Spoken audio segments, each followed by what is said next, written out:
So we posted a video several months ago about starting a bait site, getting ready for a 200-acre field that's going to be in peanuts next year.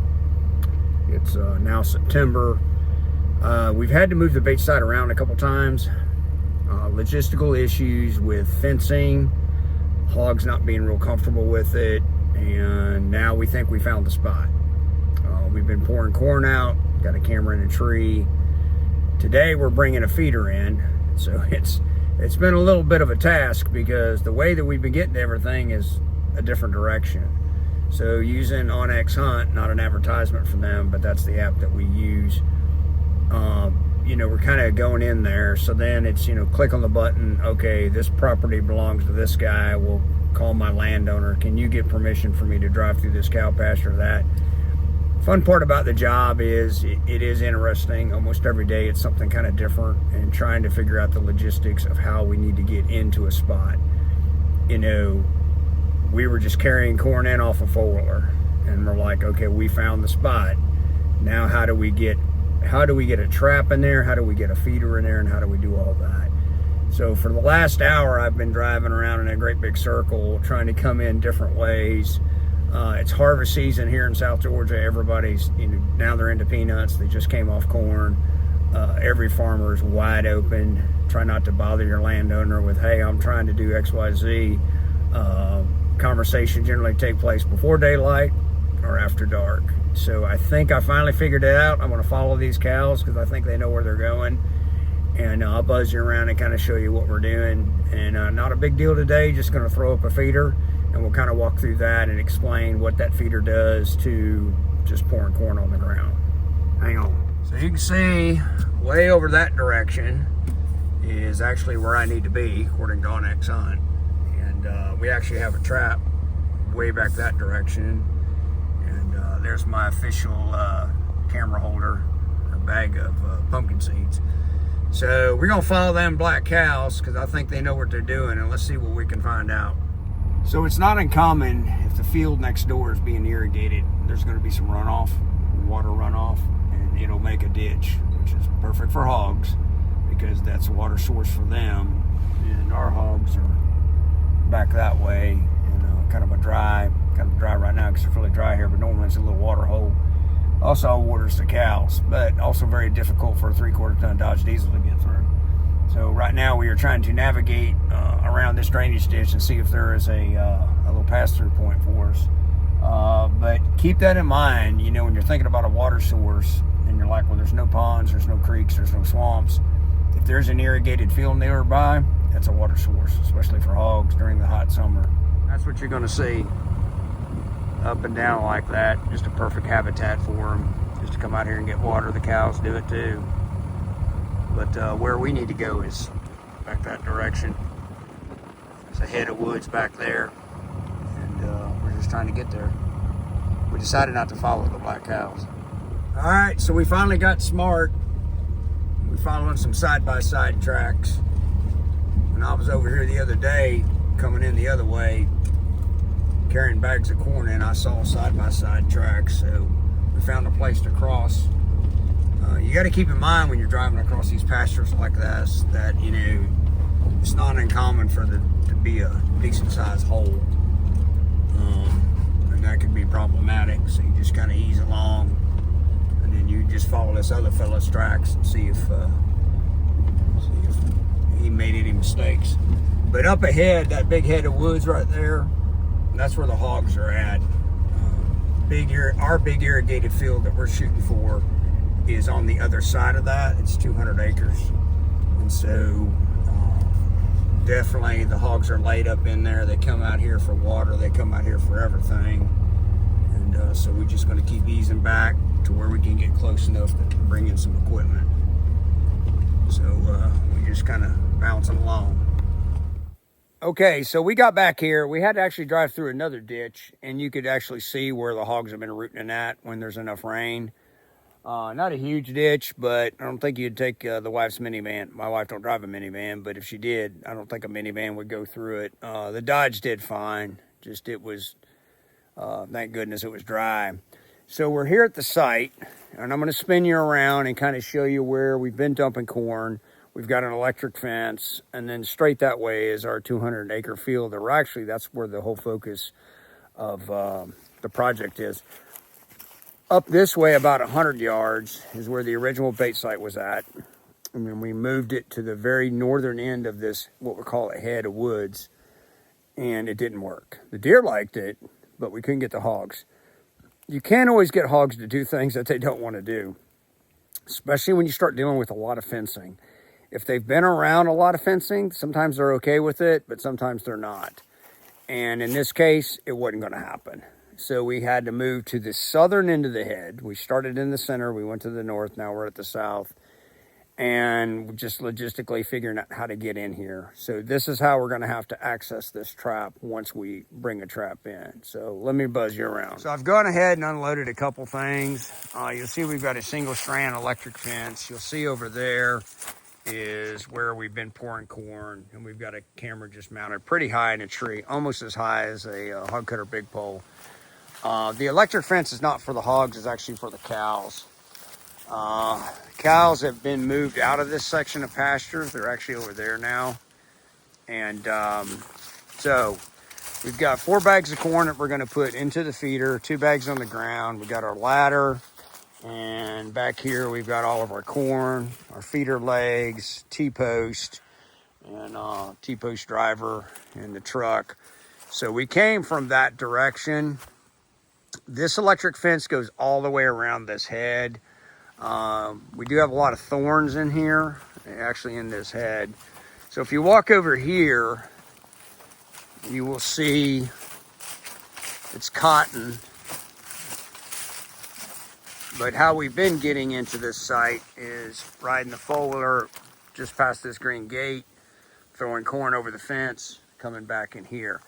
Now, back that direction, I talked about it earlier, we have a 12-panel single gate Jaeger Pro. Been there for years. Phenomenal trap, but due to a bunch of fencing, we had to move the trap. Hasn't done as well in its new location. And that trap has probably brought in, I don't know, 1,000, 1,500 hogs in the last couple of years. We know typically they come from this head of woods right here. So the big question is this true intrusive for them? Okay, because that's the hard part for people to understand, and we learned that 25 years ago. You know, you shove it in their bedroom, you're probably going to blow them out of here. So we're on the outskirts, and I think we're going to get away with it, because literally, if I come in and dump corn the next day or that night, they're good with it. They don't care. The feeder is going to be a game changer for them, because it is introducing something that they may not be familiar with. Now, some intel tells us that they hit a deer feeder. This group is about 15 to 17. They hit a deer feeder on an adjoining property. And so that means they know what a feeder is, and they may be okay with it. But we may put this feeder up tonight, pour corn on the ground, blah, blah, blah. And they may walk up and go, nah, I don't think so. And it may take a while. But guess what? It's September. Planting season for peanuts is not until next year, April. So we got time. We can logistically get in here. We're just going to actually take a yoga mat. And I do stretching, but not yoga. And just kind of lay it over the electric fence so we can go over it and not really bother us at all. And electric fence does work to keep hogs out, but they do figure it out, and they just bust through it. And they'll just take the hit and don't care. And we've seen that time and time again, even no matter when you turn them up really, really hot. So a lot of people are like, oh, just put electric fence up and keep hogs out. It works, but it doesn't work. Best way to keep hogs out and off of your property is to trap them intelligently. So we'll give you some more footage once we get everything up. So as you can see, we got the feeder up. We're running a 3-leg on-time feeder.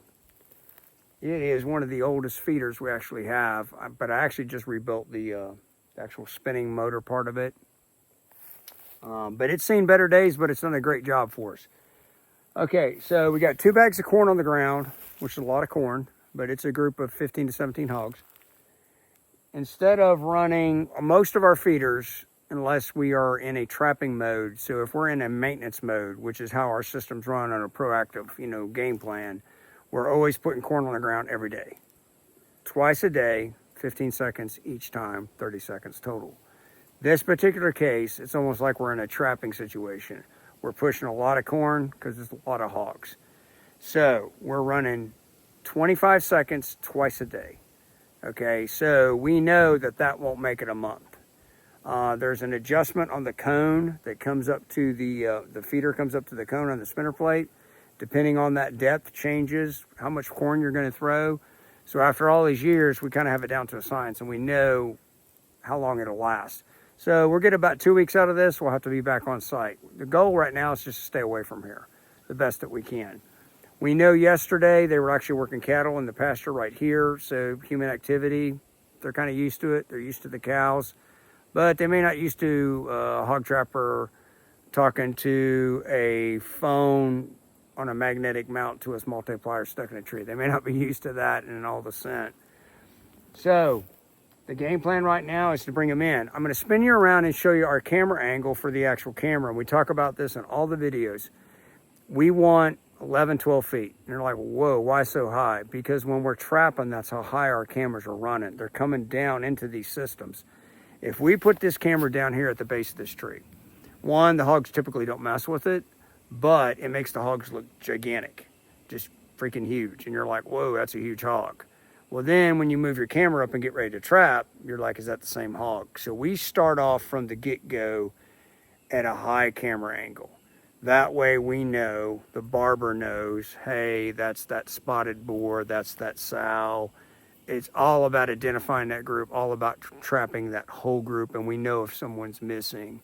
A couple of the black cows have been digging us, laying up against the fence. So this site will work for a trap site, okay?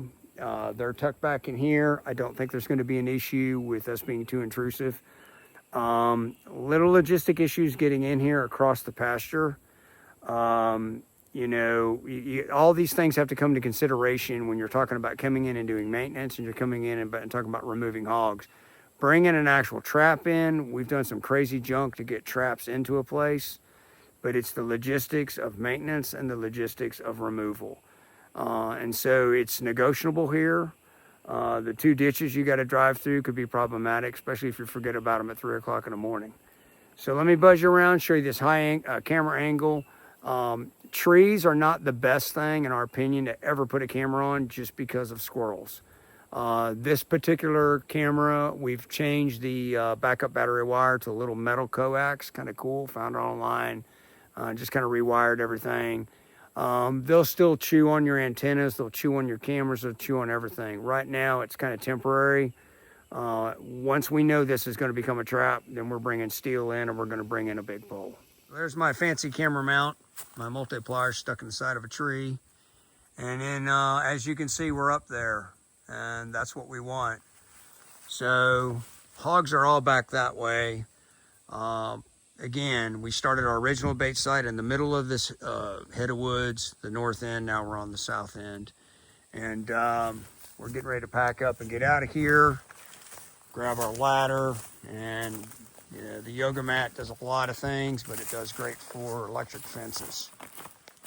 So I think that's going to wrap up today's video. Hopefully that helps. Again, it's just setting up a bait site. We're getting ready for next summer.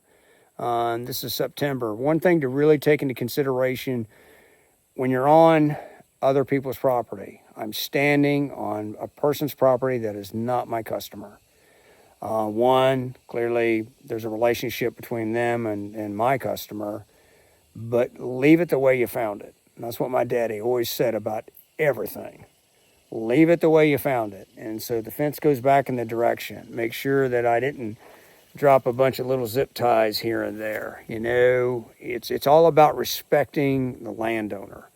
And we say it in other videos. The reason we have so many trucks and so many four-wheelers and gators and everything, it's about making a very small footprint coming in. I would have never brought the 3/4 ton diesel in here today, except it's really, really dry. So, you know, it's like, hey, I'll get old girl out and spin her up. But if not, I'd have been on a four-wheeler or Tacoma or whatever. And so it's really critical. I went through 2 gates. I promise you, whoever comes through those gates is going to cuss me next time because, I mean, they're secure. You know, because I don't want to be that guy that a bunch of guys' cows get out because some knucklehead forgot to close the gate up right. So, questions, comments, concern, appreciate the support. Fixing to hit the big red button. All right, fellas. Keep an eye out for the hogs.